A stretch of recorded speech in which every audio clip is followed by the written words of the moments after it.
बच्चों, हम बात कर रहे हैं लेखांकन अनुपात की। पिछले वीडियो में हमने बात की थी तरलता अनुपातों की और आज के वीडियो में हम बात करने जा रहे हैं शोधन क्षमता अनुपातों की।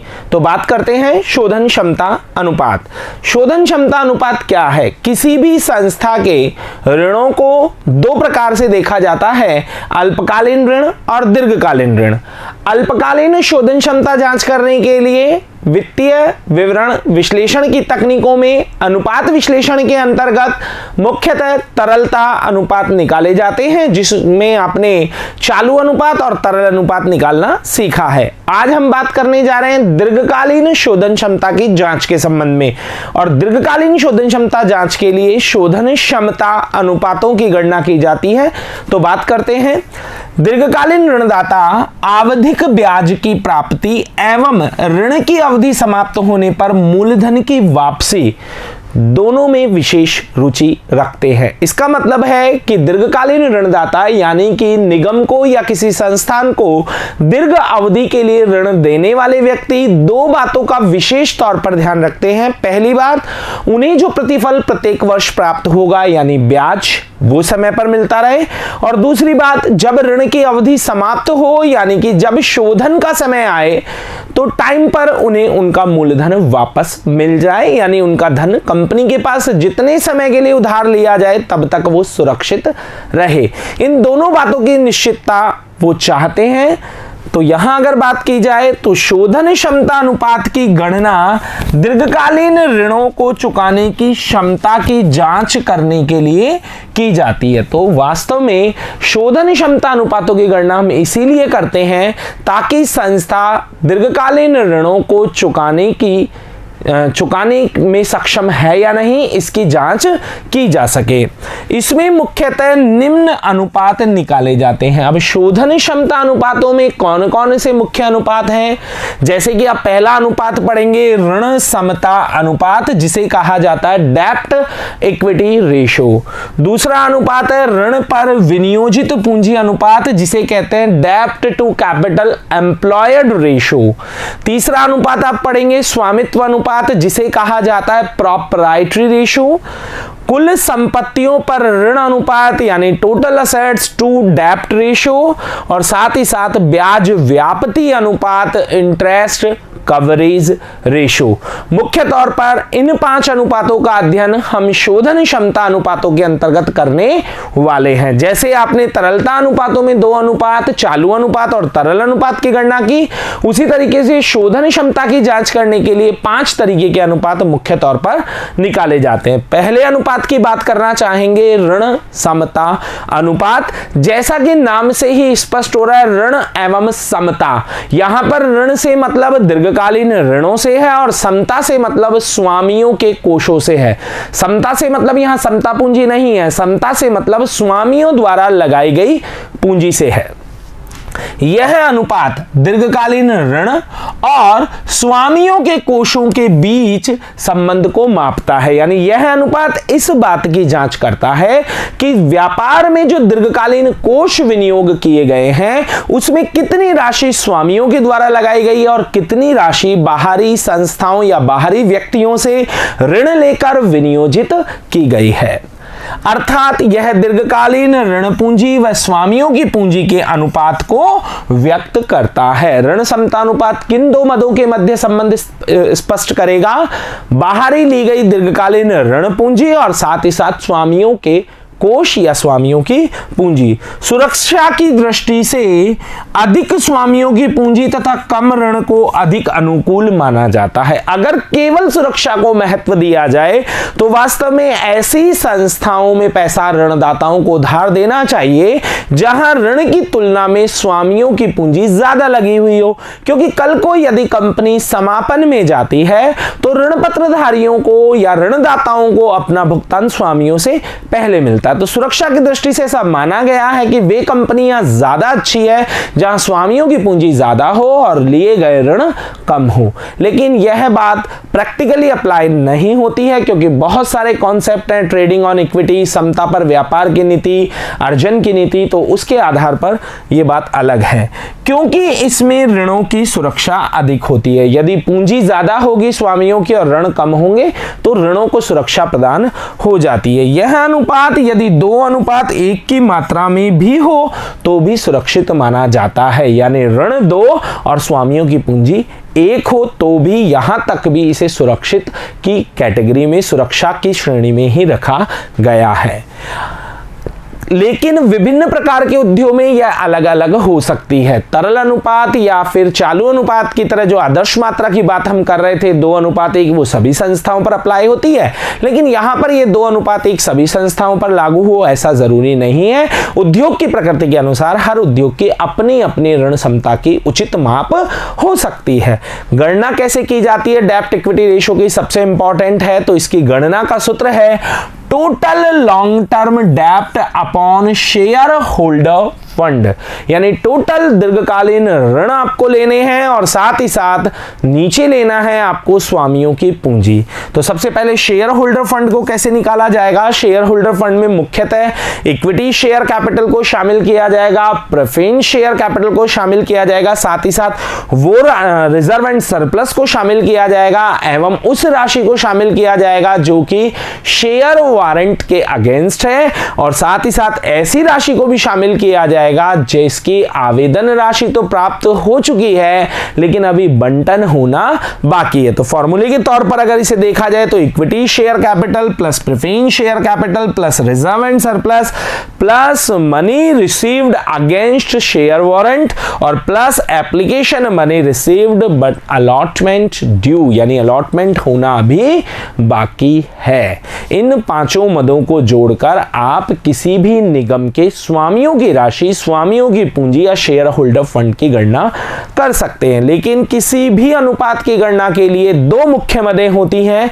तो हमने शेयर होल्डर फंड को तो कैलकुलेट कर लिया, लेकिन यहां टोटल लॉन्ग टर्म डेब्ट से क्या मतलब है? तो आप ध्यान कीजिए, लायबिलिटीज की पक्ष की और मुख्यतः 3 मेन हेडिंग्स हैं, share holder fund, non current liability और current liability. Share holder fund में तो ये सारी मदें आती हैं।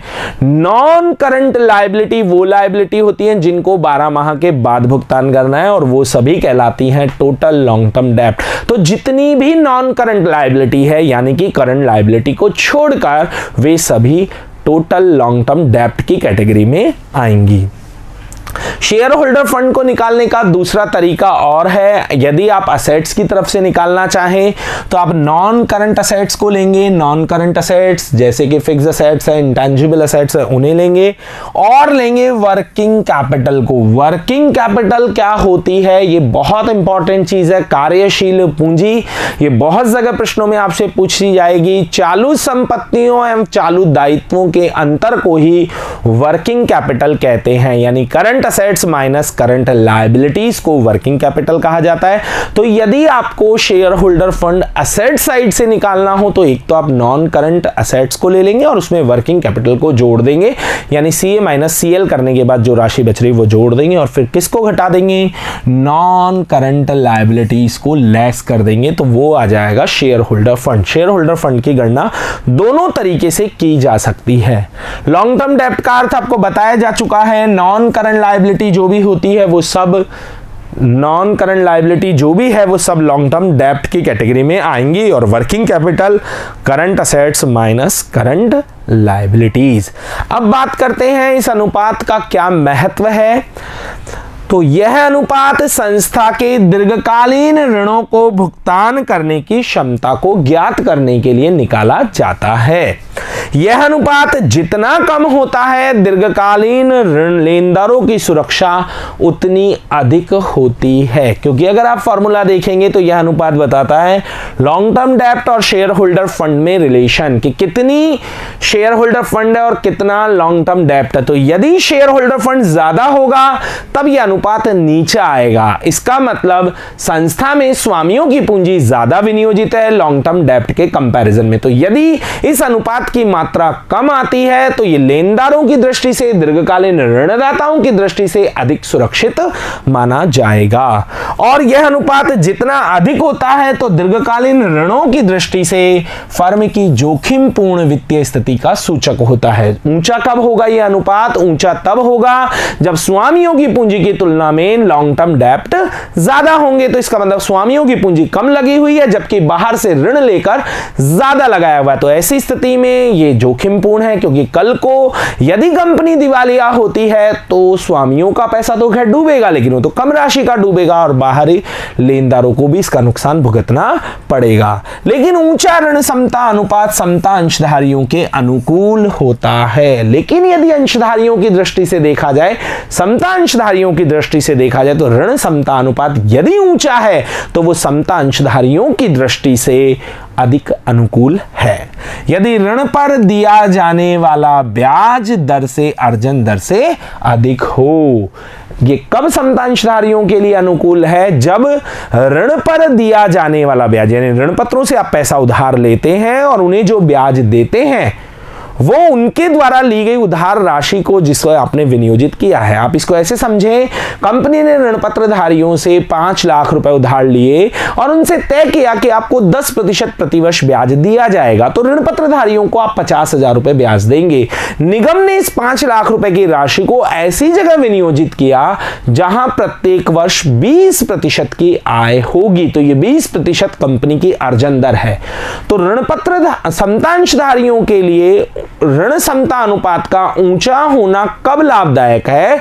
जब ऋण पत्रधारियों से ली गई राशि को ऐसी जगह विनियोजित किया जाए कि उस विनियोग से होने वाली आय ऋण पत्रधारियों को दिए जाने वाले ब्याज से ज्यादा हो। जैसे अभी मैंने उदाहरण लिया कि आपने 5 लाख रुपए उधार लिए ऋण पत्रधारियों से और आप उन्हें 10% की दर से प्रत्येक वर्ष ब्याज देंगे, तो 5 लाख का 10% होता है 10,000 रुपए। लेकिन आपने ये 5 लाख रुपए विनियोग किए हैं 20% वाली आय में, तो आपको 1 लाख रुपए आय होगी, जिसमें से 50,000 रुपए ऋण पत्रधारियों को देने के बाद भी निगम के पास 50,000 रुपए शेष बचेंगे। तो यदि ऐसी स्थिति है कि ऋण पत्रधारियों को जो ब्याज दिया जाता है वो कम है और कंपनी की अर्जन दर ज्यादा है, तो ऐसी स्थिति में ऋण समता अनुपात का ऊंचा होना समता अंशधारियों के लिए बहुत अधिक लाभदायक है, जिसे आप हायर क्लासेस में समता पर व्यापार ट्रेडिंग ऑन इक्विटी के नाम से पढ़ेंगे। सामान्यतः यह अनुपात 2:1 से अधिक नहीं होना चाहिए। सामान्यतः ऋणों की मात्रा दुगनी होनी चाहिए समता से, लेकिन इससे ज्यादा नहीं होनी चाहिए। अब इन्हें समझने के लिए बात करते हैं आपकी पाठ्य पुस्तक के उदाहरण संख्या 60 की। व्यवसाय लिमिटेड की 31 मार्च 2017 के निम्नलिखित तुलन पत्र के आधार पर ऋण समता अनुपात यानी कि डेब्ट इक्विटी रेशो की आपको गणना करनी है।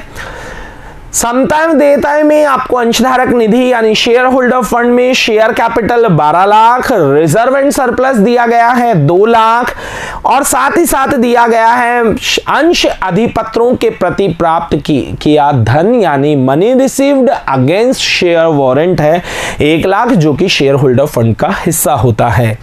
गैर चालू दायित्व नॉन करंट लायबिलिटी में दीर्घकालीन ऋण 4 लाख है, अन्य दीर्घकालीन दायित्व 40,000 है और दीर्घकालीन प्रावधान 60,000 है। चालू दायित्व में अल्पकालीन ऋण 2 लाख, व्यापारिक देय 1 लाख, अन्य चालू दायित्व 50,000 और अल्पकालीन प्रावधान 1,50,000 और दायित्व पक्ष का योग दिया गया है 25 लाख। संपत्तियों में गैर चालू परिसंपत्तियों में स्थायी परिसंपत्तियां दी गई हैं 15 लाख, गैर चालू निवेश 2 लाख, दीर्घकालीन ऋण एवं अग्रिम आपको दिए गए हैं 1 लाख, चालू परिसंपत्तियों में करंट इन्वेस्टमेंट यानी चालू निवेश 1.5 लाख, रहतिया 1,50,000, व्यापारिक प्राप्य 1 लाख, रोकड़ एवं रोकड़ तुल्यांक 2.5 लाख और साथ ही साथ दिया गया अल्पकालीन ऋण एवं अग्रिम 50,000 और चिट्ठी के संपत्ति पक्ष का योग भी दिया गया 25 लाख। और इस आधार पर आपको गणना करनी है ऋण समता अनुपात की। ऋण समता अनुपात की अगर मैं बात करूं तो इसका मुख्य फॉर्मूला है टोटल लॉन्ग टर्म डेब्ट अपॉन शेयर होल्डर फंड, यानी कि लॉन्ग टर्म डेब्ट की बात करूं तो स्टूडेंट्स आप सीधी सी बात समझ लीजिए, जो नॉन करंट लायबिलिटी होती है वो पूरी टोटल लॉन्ग टर्म डेप्ट होती है। और अगर शेयर होल्डर फंड की बात करूं तो ये शेयर होल्डर फंड है। इन दोनों का आपसी अनुपात ही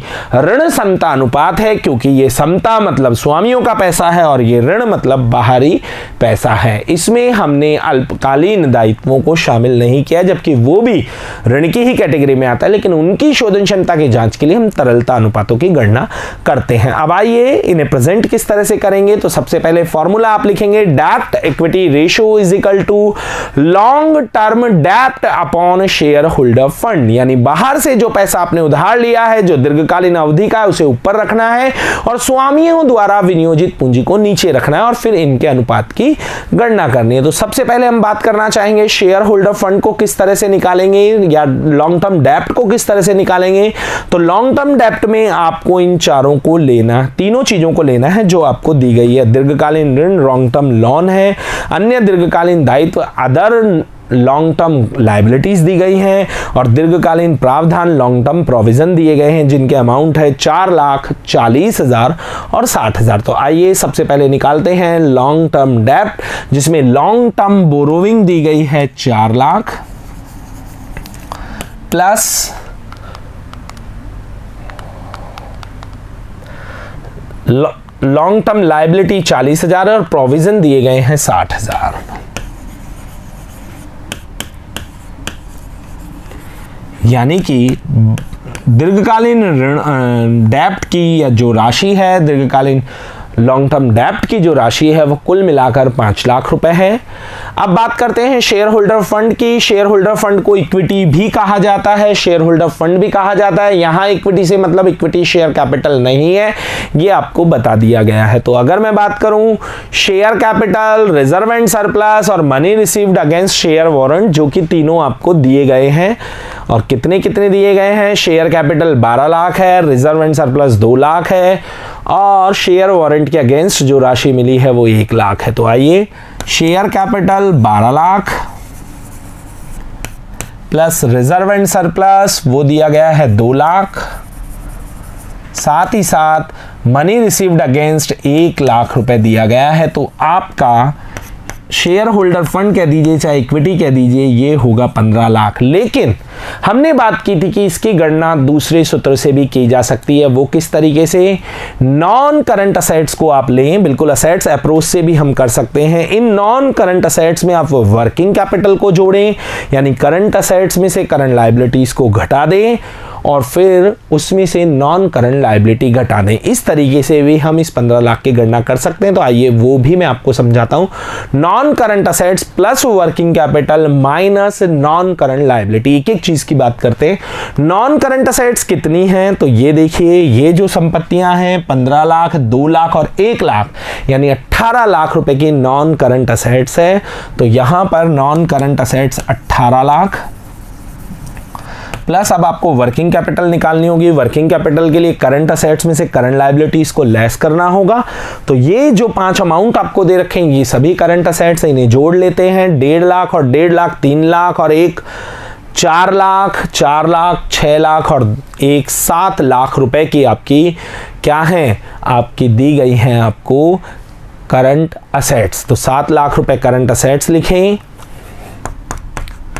अब बात करते हैं करंट लायबिलिटीज की। और करंट लायबिलिटीज की अगर हम बैलेंस शीट में जाते हैं तो करंट लायबिलिटीज के रूप में हमें 4 मदें दे रखी है, 2 लाख, 1 लाख और 50,000 और 1,50,000। तो इनका योग है 5 लाख। तो आप 7 लाख में से 5 लाख को घटा दें तो वर्किंग कैपिटल आपकी जो आती है स्टूडेंट्स वो आती है 2 लाख। अब हम वापस इक्विटी या शेयर होल्डर फंड के फॉर्मूले में अगर जाएं तो नॉन करंट असेट्स 18 लाख और वर्किंग कैपिटल 2 लाख। इनको जोड़ने के बाद इसमें से क्या घटाना है, नॉन करंट लायबिलिटी। और नॉन करंट लायबिलिटी तो पहले से ही आपको पता है, ये जो 3 मदें हैं ये सब नॉन करंट लायबिलिटी हैं 5 लाख रुपए। तो आप इसे घटा कर भी देख सकते हैं 5 लाख रुपए नॉन करंट लायबिलिटी को जब आप घटाते हैं तो आपका शेयर होल्डर फंड आता है 15 लाख, और पहले से भी आपने शेयर होल्डर फंड को काउंट किया है, वो भी कितना है 15 लाख। किसी एक सूत्र से आप गणना कर सकते हैं, लेकिन दोनों ही सूत्रों की नॉलेज आपको होनी चाहिए। आइए अब बात करते हैं डेब्ट इक्विटी रेशियो की। अब हमारे पास लॉन्ग टर्म डेब्ट भी है और इक्विटी भी है। तो लॉन्ग टर्म डेब्ट की अगर मैं बात करूं तो वो आपने कैलकुलेट किए हैं स्टूडेंट्स 5 लाख, और अगर मैं शेयर होल्डर फंड या इक्विटी की बात करूं तो वो आपने कैलकुलेट किए हैं 15 लाख, और जब आप इसको कैलकुलेट करते हैं तो आपका अनुपात आता है 0.33:1। इसका मतलब यदि स्वामियों ने व्यापार में 1 रुपया लगा रखा है तो बाहरी व्यक्तियों ने 33 पैसे यानी 1/3 स्वामियों के पैसे का लगाया हुआ है। तो यह अनुपात नीचा अनुपात है, और अगर देखा जाए तो यह लेनदारों की दृष्टि से, ऋणदाताओं की दृष्टि से अधिक सुरक्षित है, क्योंकि अगर कंपनी दिवालियेपन की स्थिति में जाती है तो सामान्यतः ऐसी स्थिति रहेगी कि उन्हें उनका संपूर्ण पैसा मिल जाएगा। अब बात करते हैं उदाहरण संख्या 8 की। निम्न तुलन पत्र के आधार पर फिर से आपको कौन सा अनुपात निकालना है? ऋण समता अनुपात, यानी फिर से लॉन्ग टर्म डेब्ट और साथ ही साथ शेयर होल्डर फंड कह दीजिए या इक्विटी कह दीजिए, इसके अनुपात की आपको गणना करनी है। अंशधारक निधि में इस बार share capital 8 lakh, reserve and surplus 1 lakh, और साथ ही साथ अपूर्ण आवंटन पर अंश आवेदन राशि यानी application money received but allotment due 2 lakh रुपए दिया गया है, जो कि शेयर होल्डर फंड का हिस्सा होता है। नॉन करंट लायबिलिटी के रूप में केवल एक लायबिलिटी दी गई है, दीर्घकालीन ऋण 1,50,000 रुपए, करंट लायबिलिटी भी दी गई है 1,50,000 रुपए। परिसंपत्तियों की अगर बात की जाए तो परिसंपत्तियों में जो मूल्य दिया गया है उसमें मूर्त परिसंपत्तियां 11 लाख रुपए दी गई हैं, साथ ही साथ स्टॉक 1 लाख, ट्रेड रिसीवेबल दिए गए हैं 90,000, और कैश एंड कैश इक्विवेलेंट का मूल्य दिया गया है 1,10,000 रुपए। यहां पर भी आपको ऋण समता अनुपात की गणना करनी है, और ऋण समता अनुपात की अगर मैं बात करूं तो ऋण समता अनुपात में एक तो आपको चाहिए लॉन्ग टर्म डेब्ट जो कि नॉन करंट लायबिलिटी होती है, साथ ही साथ अगर मैं बात करूं तो शेयर होल्डर फंड को इक्विटी कहा जाता है, और यहां पर आपको 8 लाख, 1 लाख और 2 लाख 11 लाख रुपए का शेयर होल्डर फंड नजर आ रहा है। तो बात करते हैं इसकी गणना या प्रेजेंटेशन किस तरीके से आप करेंगे। ये इनके फुटनोट्स दिए हुए हैं कि समता अंश पूंजी और पूर्वाधिकार अंश पूंजी यानी 8 लाख रुपए की पूंजी में ये दोनों चीजें शामिल हैं, और मूर्त परिसंपत्तियों में संयंत्र, मशीनरी, भूमि, भवन, मोटर कार और फर्नीचर। तो मुख्य तौर पर शेयर होल्डर फंड का अगर सूत्र आप विस्तारित करेंगे तो इक्विटी शेयर कैपिटल और प्रेफरेंस शेयर कैपिटल को ले लेंगे, लेकिन इस फुटनोट का आपके यहां पर ऋण समता अनुपात पर कोई फर्क नहीं पड़ेगा। तो लॉन्ग टर्म डेब्ट की अगर गणना करें तो लॉन्ग टर्म डेब्ट में केवल एक ही चीज दी गई है, लॉन्ग टर्म बोरोविंग, जो कि है 1,50,000। और अब बात करते हैं शेयर होल्डर फंड की। शेयर होल्डर फंड में शेयर कैपिटल दी गई है 8 लाख, रिजर्व एंड सरप्लस दिया गया है 1 लाख, और साथ ही साथ दिया गया है जो अपूर्ण आवेदन अपूर्ण आवंटन है, यानी कि जिसमें एप्लीकेशन मनी मिल चुकी है लेकिन बंटन अभी तक नहीं किया गया है, उसकी राशि 2 लाख रुपए दी गई है। तो आइए इसका फॉर्मूला कुछ इस तरह से बनेगा। Share capital 8 lakh, reserve and surplus 1 lakh, share application money pending allotment, share application money को आपने रिसीव कर लिया है लेकिन अलॉटमेंट पेंडिंग है, वो राशि है 2 लाख, और जब आप इसका टोटल लगाते हैं तो ये टोटल आता है 11 लाख रुपए। फॉर्मूले में वैल्यूज को रखते हैं। फॉर्मूला है लॉन्ग टर्म डेब्ट upon share holders fund. Long term डेब्ट कितना है? 1,50,000, और शेयर होल्डर फंड जो कि आपने कैलकुलेट किया है वो है 11 लाख। जब आप इसे हल करते हैं तो आपकी वैल्यू आती है 0.136:1, यानी कि 0.13 या 0.14 अनुपात 1। तो दोनों ही उदाहरणों के माध्यम से आप ऋण समता अनुपात को समझ चुके होंगे। अब बात करते हैं दूसरे अनुपात की, ऋण पर विनियोजित पूंजी अनुपात, यानी कि डेब्ट टू कैपिटल एम्प्लॉयड रेशियो। डेब्ट यानी कि लॉन्ग टर्म डेप्ट और साथ ही साथ capital employed ratio. Capital employed क्या होती है, विनियोजित पूंजी किसे कहते हैं, तो विनियोजित पूंजी का मतलब होता है टोटल लायबिलिटीज आप ले लीजिए लेकिन उसमें से करंट लायबिलिटीज को हटा दीजिए, या फिर आप टोटल असेट्स ले लीजिए और उसमें से करंट लायबिलिटीज को हटा दीजिए, तो वो कहलाती है कैपिटल एम्प्लॉयड कुल दीर्घकालीन कोष। यह अनुपात दीर्घकालीन ऋणों और दीर्घकालीन कोषों के मध्य संबंध को व्यक्त करता है। शब्द पर ध्यान दें, दीर्घकालीन ऋणों और दीर्घकालीन कोषों। तो स्टूडेंट्स मैं आपको बताना चाहूंगा लायबिलिटी साइड में 3 चीजें होती हैं, share holder fund, non current liability और करंट लायबिलिटी। इन सबको मिलाकर कुल कोष बनते हैं जो व्यापार में विनियोजित किए गए हैं। यदि मैं नॉन करंट लायबिलिटी की बात करूं तो वो है दीर्घकालीन ऋण। नॉन करंट लायबिलिटी को कहा जाता है लॉन्ग टर्म डेप्ट। लेकिन अगर मैं दीर्घकालीन कोष की बात करूं तो शेयर होल्डर फंड और नॉन करंट लायबिलिटी ये दोनों हैं दीर्घकालीन कोष जिसमें करंट लायबिलिटी इंक्लूड नहीं है। तो कैपिटल एम्प्लॉयड का मतलब मैंने वो ही बताया, share holder fund plus non current liability, या फिर आप कह सकते हैं total assets minus current liability, बात एक ही होगी। तो यह अनुपात दीर्घकालीन ऋणों व दीर्घकालीन कोषों के मध्य संबंध को व्यक्त करता है, अर्थात यह अनुपात यह व्यक्त करता है कि व्यापार में विनियोजित दीर्घकालीन कोषों में से कितने दीर्घकालीन ऋण हैं। इस अनुपात की गणना निम्न सूत्र से की जाती है। क्या सूत्र है, लॉन्ग टर्म डेप्ट अपॉन कैपिटल एम्प्लॉयड। अब लॉन्ग टर्म डेप्ट तो आप जानते हैं, नॉन करंट लायबिलिटी है वो सभी लॉन्ग टर्म डेप्ट है। कैपिटल एम्प्लॉयड क्या है, या तो आप शेयर होल्डर फंड और नॉन करंट लायबिलिटी को जोड़ लीजिए करंट लायबिलिटी को छोड़कर, या फिर आप टोटल असेट्स में से करंट लायबिलिटीज को घटा दीजिए। ये सभी जो हैं वो कैपिटल एम्प्लॉयड होंगे। तो देखिए कैपिटल एम्प्लॉयड का formula total assets minus current liabilities कर दीजिए, या फिर share holder fund plus non current liability कर दीजिए। ये लायबिलिटी साइड से निकाला जा सकता है और ये असेट साइड से निकाला जा सकता है, लेकिन करंट लायबिलिटी का होना जरूरी है। ऋण समता अनुपात की भांति यह विनियोजित पूंजी में दीर्घकालीन ऋण के समानुपात को दर्शाता है। अगर मैं ऋण समता अनुपात की बात करूं तो वो निकालता है ऋण और समता के बीच अनुपात, लेकिन ये निकालता है दीर्घकालीन कोष और दीर्घकालीन ऋणों के बीच में अनुपात। निम्न अनुपात ऋणदाताओं की सुरक्षा प्रदान करता है। यदि अनुपात नीचा है तो ऋणदाता ज्यादा सुरक्षित है, तथा उच्च अनुपात प्रबंधन को समता पर व्यापार में मदद करता है। और उच्च अनुपात है तो फिर वही वाली बात आती है कि यदि ऋणदाताओं को दिया जाने वाला ब्याज अर्जन से कम है, यानी अर्जन ज्यादा है, कंपनी उन ऋणों पत्रों से प्रयोग जो राशि प्राप्त हो रही है उसको कहीं विनियोजित करके ज्यादा आय कमाती है और ऋणदाताओं को निर्धारित दर से ब्याज देती है, बचा हुआ अपने पास रख लेती है, तो इस स्थिति में यह समता पर व्यापार कहलाएगा और इस स्थिति में ऊंचा अनुपात अच्छा होगा।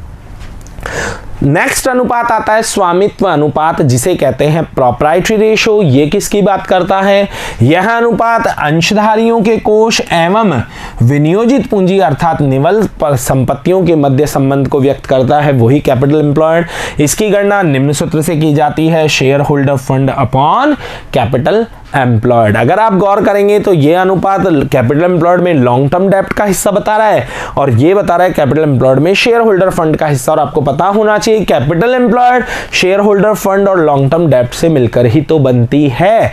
तो इन दोनों अनुपातों का अगर दोनों में कैपिटल एम्प्लॉयड को यूज किया जाता है नीचे बेस बनाकर, आधार बनाकर, तो दोनों अनुपातों का योग 1 आता है। यह अनुपात यह बताता है कि विनियोजित पूंजी में स्वामियों का कितना हिस्सा है। यह अनुपात जितना ऊंचा होगा उतना अच्छा है। यह सुदृढ़ वित्तीय स्थिति का परिचायक है, अर्थात स्वामियों का पैसा ज्यादा लगा हुआ है।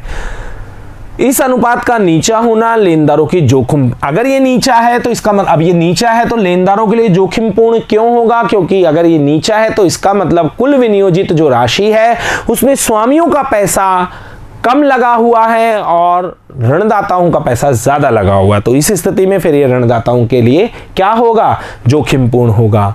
इस अनुपात की गणना विनियोजित पूंजी के स्थान पर कुल संपत्ति, आपने देखा शेयर होल्डर फंड बटा कैपिटल एम्प्लॉयड, इस कैपिटल एम्प्लॉयड की जगह टोटल असेट्स को रखकर भी इसकी गणना की जा सकती है। इसका यह भी सूत्र है। यदि इसकी गणना विनियोजित पूंजी को रखकर की गई है, यदि आप कैपिटल एम्प्लॉयड को रखकर इसकी गणना कर रहे हैं, तो इस सूत्र का और इससे पहले वाला जो आपने निकाला है डेब्ट टू कैपिटल एम्प्लॉयड, दोनों का योग 1 आएगा। ये मैंने पहले ही बात कर ली है। यदि इसकी गणना विनियोजित पूंजी को रखकर की गई है तो ऋण विनियोजित पूंजी अनुपात व स्वामित्व अनुपात का योग 1 होगा। अब बात करते हैं अगले अनुपात की, कुल संपत्तियों पर ऋण अनुपात, जिसे इंग्लिश में कहेंगे टोटल असेट्स टू डेब्ट रेशो। यह अनुपात कुल संपत्तियों व दीर्घकालीन ऋणों के मध्य संबंध को व्यक्त करता है। इसकी गणना निम्न सूत्र से की जाती है, total assets upon long term डेब्ट। आप देखते होंगे जब कोई फॉर्मूला इस तरीके से लिखा जाता है तो 2 के बाद वाले मद को नीचे और 2 के पहले वाले मद को ऊपर रखकर कैलकुलेशन की जाती है।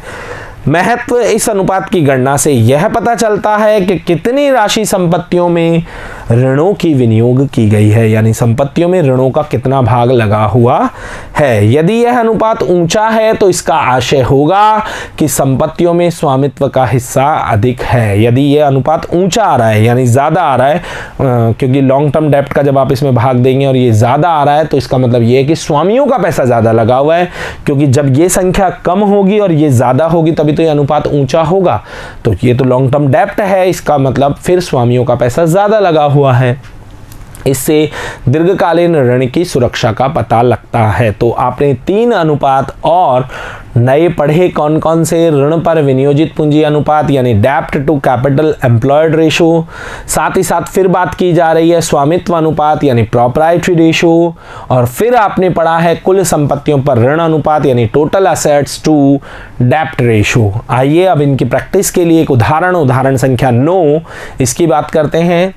निम्नलिखित सूचनाओं से ऋण समता अनुपात, कुल परिसंपत्तियों पर ऋण अनुपात, स्वामित्व अनुपात तथा ऋण पर विनियोजित पूंजी अनुपात, चारों अनुपात आपको कैलकुलेट करने होंगे। आइए इस उदाहरण के माध्यम से आप चारों शोधन क्षमता अनुपात को समझ सकेंगे। आपको तुलन पत्र दिया गया है जिसमें अंश पूंजी दी गई है 4 लाख रुपए, रिजर्व एंड सरप्लस 1 लाख रुपए, गैर चालू देयताएं यानी नॉन करंट लायबिलिटी में दीर्घकालीन ऋण 1,50,000 रुपए, करंट लायबिलिटी 50,000 रुपए है, और बैलेंस शीट का जो योग दिया गया है वो दिया गया है 7 लाख रुपए। आगे बात करें तो संपत्तियों में स्थायी परिसंपत्तियां 4 लाख रुपए दी गई हैं, गैर चालू निवेश 1 लाख और चालू परिसंपत्तियां दी गई हैं 2 लाख। और आपको सबसे पहले निकालना है ऋण समता अनुपात यानी कि डेब्ट इक्विटी रेशो। तो आइए बात करते हैं डेब्ट इक्विटी रेशो की। डेब्ट इक्विटी रेशो किस किस के बीच निकाला जाएगा? गैर चालू देयताएं 1.5 लाख रुपए और शेयर होल्डर फंड जो कि 5 लाख रुपए आपको दिया गया है। तो आइए कैलकुलेट करते हैं। डेब्ट इक्विटी रेशो लॉन्ग टर्म डेब्ट अपॉन शेयर होल्डर फंड। तो लॉन्ग टर्म डेब्ट आपको दिया गया है 1,50,000 रुपए, और अगर शेयर कैपिटल की मैं बात करूं तो शेयर कैपिटल आपको दी गई है 4 लाख और रिजर्व एंड सरप्लस आपको दिया गया है 1 लाख।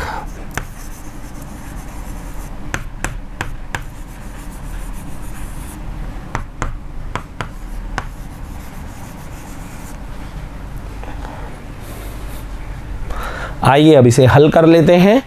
1,50,000 रुपए का लॉन्ग टर्म डेब्ट है, जबकि स्वामियों का पैसा लगाया गया है 5 लाख रुपए, और जब आप इसे हल करते हैं तो ये लगभग आपके होगा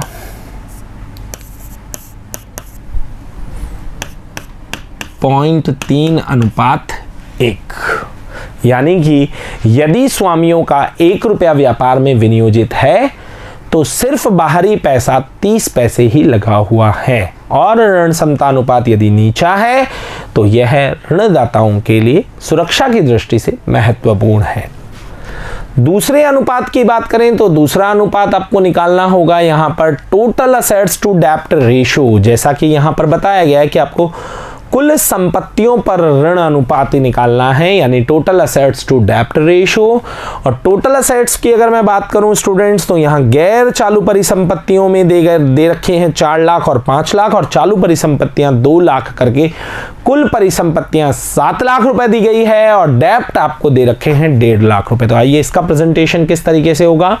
टोटल असेट्स बटा लॉन्ग टर्म डेब्ट। टोटल असेट्स में fix assets, non current investment और करंट असेट्स। फिक्स असेट्स का मूल्य आपको प्रश्न में 4 लाख रुपए दिया गया है, नॉन करंट इन्वेस्टमेंट का मूल्य 1 लाख दिया गया है और करंट असेट्स का मूल्य दिया गया है 2 लाख और कुल योग है असेट्स का 7 लाख। और अगर मैं बात करूं लॉन्ग टर्म डेब्ट्स की, तो लॉन्ग टर्म डेब्ट्स यहाँ निकालने की जरूरत नहीं है क्योंकि आप पहले निकाल चुके हैं, वो है 1.5 लाख, क्योंकि एक ही मद आपको बैलेंस शीट में दी गई है जो कि है दीर्घकालीन ऋण, लॉन्ग टर्म बोरोविंग, ये ही लॉन्ग टर्म डेब्ट है। तो हम आइए टोटल असेट्स 7 लाख में लॉन्ग टर्म बोरोविंग 1,50,000 का भाग देते हैं और जब आप इसे हल करते हैं स्टूडेंट्स तो ये लगभग आता है 4.66 आ रहा है, जिसे हम लिखेंगे 4.67:1, यानी दीर्घकालीन ऋणों का जो संपत्तियां हैं वो लगभग 4.67 गुना है। अगला रेशो अगर हम देखें तो हमसे पूछा गया है स्वामित्व अनुपात यानी प्रॉपराइटरी रेशो, और प्रॉपराइटरी रेशो का फॉर्मूला वैसे तो आपको बताया गया है share holder fund upon capital employed, यानी कि स्वामियों का कोष ऊपर और दीर्घकालीन कोष नीचे, जिसमें आपको करंट लायबिलिटी नहीं लेनी है, बाकी पूरी लायबिलिटी लेनी है, यानी कि आपको शेयर होल्डर फंड भी लेना है और आपको नॉन करंट लायबिलिटी भी लेनी है। लेकिन इसका दूसरा फॉर्मूला भी कैलकुलेट हो सकता है जो कि यहां पर किया गया है, वो क्या है, शेयर होल्डर फंड बटा टोटल असेट्स। इस तरीके से भी आप कैलकुलेट कर सकते हैं, लेकिन एक विशेष बात आपको बताई गई थी। वो क्या बताई गई थी कि यदि आप कैपिटल एम्प्लॉयड रखते हैं तो इसका और अगला जो रेशो है उसका योग 1 आएगा। आइए उसे हम बताएंगे आपको, लेकिन यहाँ पर प्रॉपराइटरी रेशो के दोनों फॉर्मूले हमने लिए हैं और दोनों से ही आपको समझाने वाले हैं। शेयर होल्डर फंड की बात करूं तो शेयर होल्डर फंड में क्या क्या शामिल किया जाएगा। शेयर होल्डर फंड आपने पहले से निकाला है, 5 लाख रुपए है, जिसमें शेयर कैपिटल और रिजर्व एंड सरप्लस को लिया जाएगा। और अगर मैं बात करूं आपके दूसरी मद यहां पर दी गई है,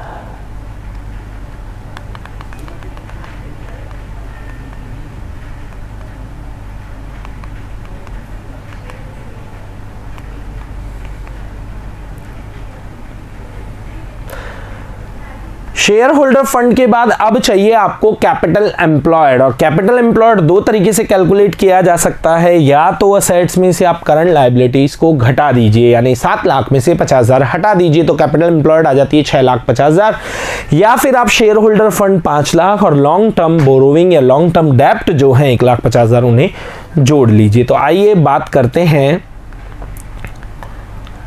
शेयर होल्डर फंड और capital employed. Share holder fund capital employed किस तरीके से निकाला जाएगा उसकी बात करेंगे। तो पहला तरीका है शेयर होल्डर फंड, इस सवाल में 5 लाख हम निकाल चुके हैं, 1,50,000 की लॉन्ग टर्म बोरोविंग है तो भी 6,50,000 रुपये आता है।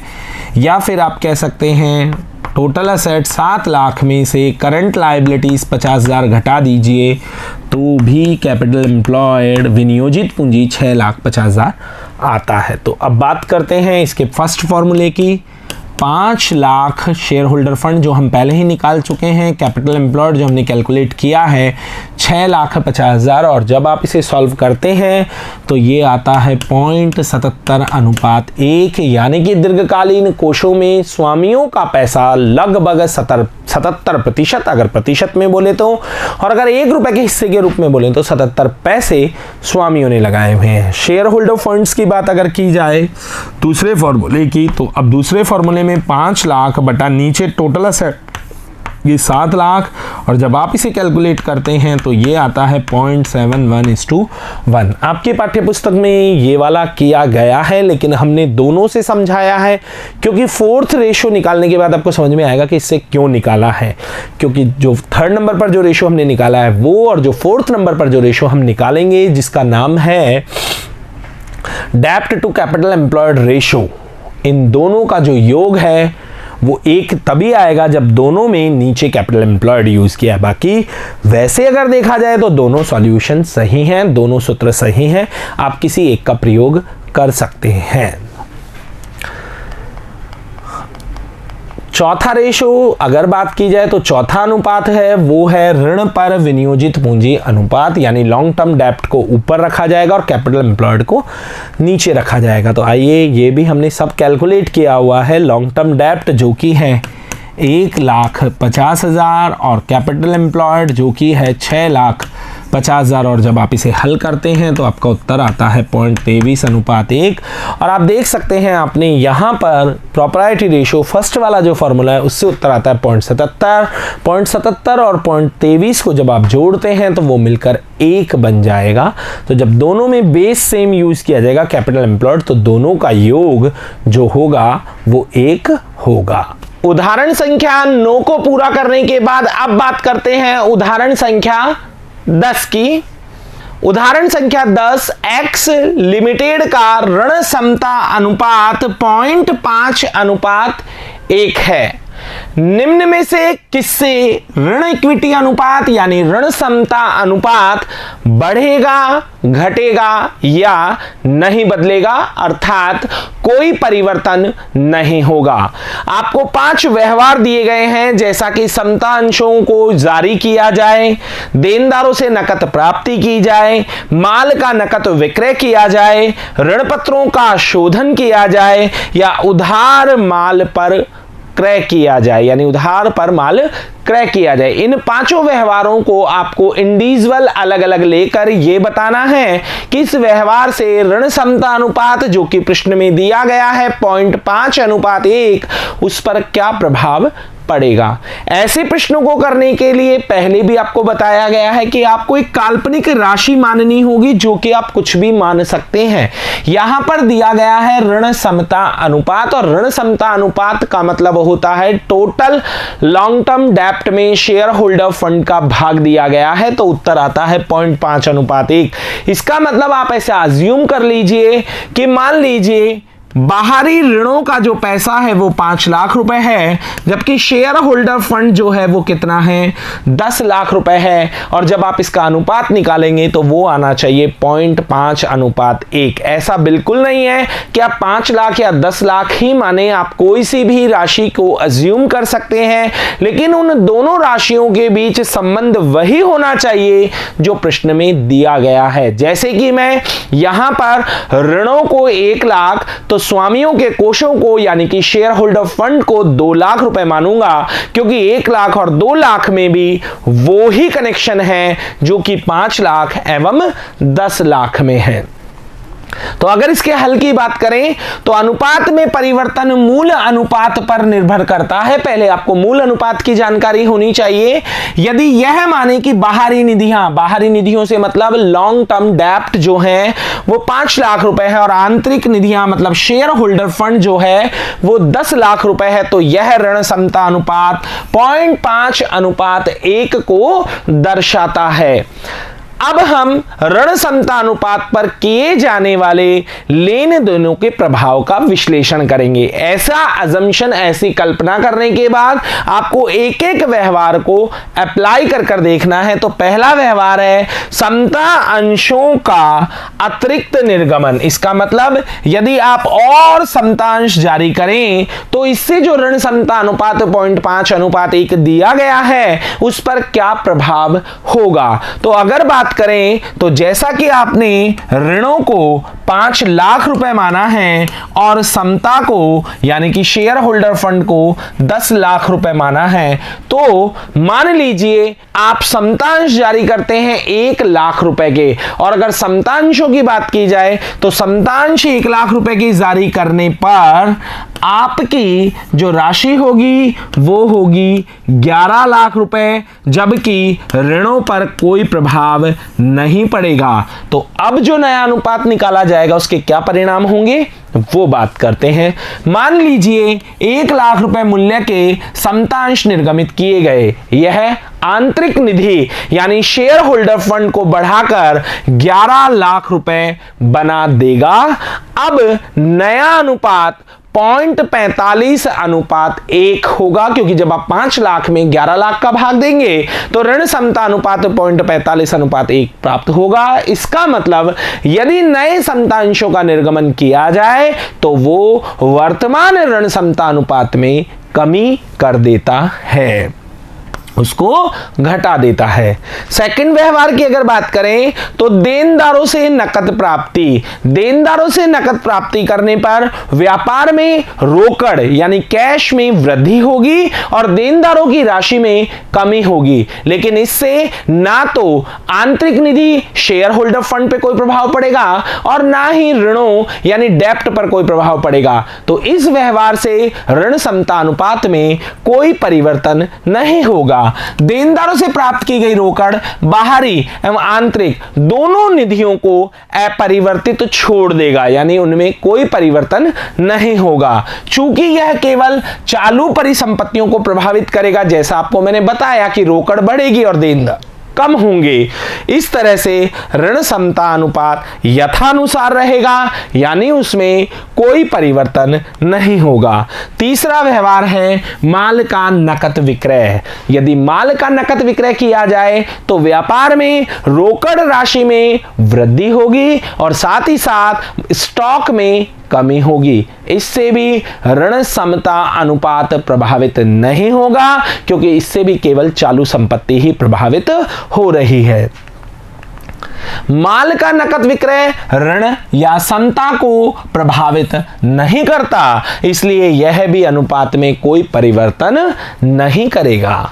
अगला बिंदु है ऋण पत्रों का शोधन। यदि शोधन का मतलब आप सभी जानते हैं, ऋण पत्रों को उनकी राशि वापस लौटा दी जाए, चुका दी जाए। तो मान लीजिए 1 लाख रुपए के ऋण पत्रों का शोधन किया जाए और यदि 1 लाख रुपए के ऋण पत्रों का शोधन किया जाएगा तो जो बाहरी ऋण आपको दिए गए हैं वो 5 लाख रुपए के दिए गए हैं। शोधन के पश्चात वो रकम हो जाएगी 4 लाख, जबकि शेयर होल्डर फंड यानी आंतरिक निधि पर कोई प्रभाव नहीं पड़ेगा।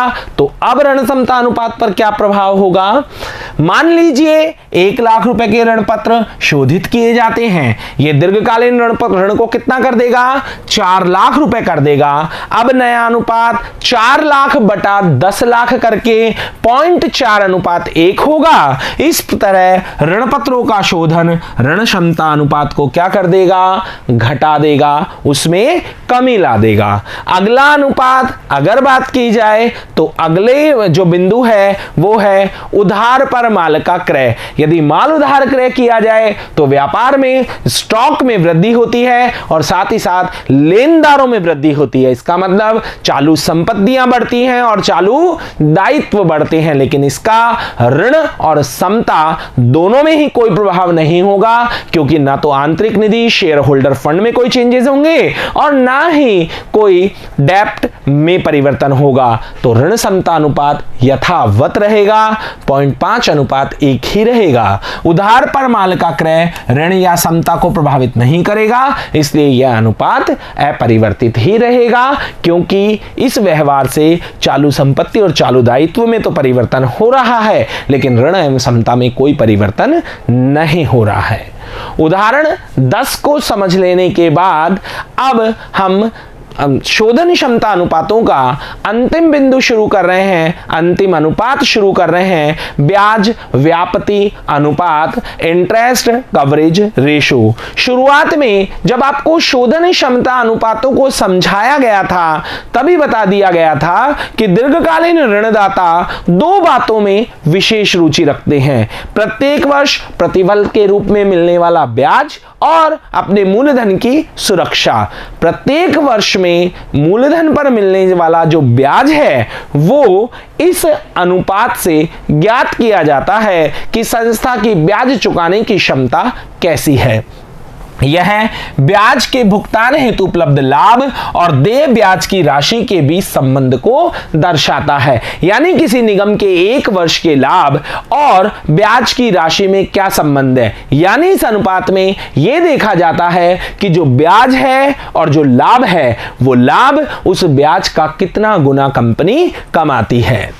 यह अनुपात दीर्घकालीन ऋणों पर देय ब्याज की सुरक्षा का मापक है। इस अनुपात को ऋण सेवा अनुपात डेब्ट सर्विस रेशियो भी कहते हैं। इसकी गणना निम्न सूत्र से की जाती है। इंटरेस्ट कवरेज रेशियो बराबर net profit before interest and tax, net profit before interest and tax upon interest on long term loan या डेब्ट।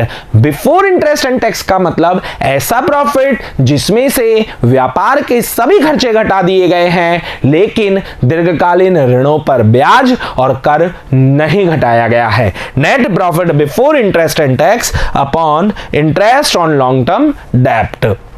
अगर इस अनुपात के महत्व की बात की जाए तो यह अनुपात संस्था की ऋण सेवा क्षमता का माप है, यानी ये बताता है कि ऋणों पर दिया जाने वाला ब्याज कितना सुरक्षित है। यह अनुपात बताता है कि संस्था के लाभ स्थायी ब्याज की तुलना में कितना गुना है। सपोज दैट एक संस्था का ब्याज एवं कर से पूर्व लाभ 1 लाख है और प्रत्येक वर्ष दिया जाने वाला ब्याज 20,000 है, तो इस अनुपात के माध्यम से जो उत्तर आएगा वो होगा 5। इसका मतलब संस्था प्रत्येक वर्ष जो ब्याज देती है उस ब्याज का 5 गुना वो लाभ कमाती है। यह अनुपात जितना अधिक होगा संस्था की ऋण सेवा क्षमता भी उतनी ही ज्यादा होगी, यानी ऋणों को प्रत्येक वर्ष मिलने वाला ब्याज की निश्चितता उतनी ही ज्यादा होगी। ऋणदाताओं को अधिक सुरक्षा प्राप्त होगी यदि ये जो अनुपात है वो ऊंची मात्रा में होगा। इस अनुपात के नीचा होने पर संस्था अपने स्थिर ब्याज प्रभार को पूरा करने में असमर्थ होगी। एक संस्था के लाभ उसके ब्याज की तुलना में कम से कम 6 या 7 गुने होने चाहिए।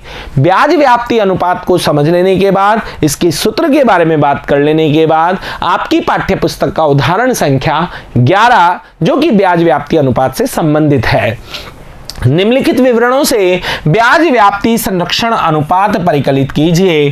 कर के पश्चात आपको लाभ दिए गए हैं प्रॉफिट आफ्टर टैक्स 60,000 रुपए, 15% दीर्घकालीन ऋण जो कि 10 लाख रुपए दिया गया है, और आयकर की दर जो दी गई है वो दी गई है 40%। और आपको कैलकुलेट करना है interest coverage ratio. Interest coverage ratio के अगर फॉर्मूले की बात करें तो जैसा कि आपको बताया गया है कि net profit before interest and tax upon interest on long term डेब्ट, यानी कि लॉन्ग टर्म डेब्ट का जो ब्याज है उसका आपको प्रॉफिट में भाग देना है। प्रश्न में दी गई जो सूचना है हमें प्रॉफिट दिया तो गया है लेकिन कर के पश्चात दिया गया है, और यदि प्रॉफिट कर के पश्चात दिया गया है तो इसका मतलब इसमें से कर तो घटा हुआ है ही और साथ ही साथ ब्याज भी घटा हुआ है, क्योंकि कर लगाने से पहले लाभों में से ब्याज घटाया जाता है। तो आपको इस प्रॉफिट में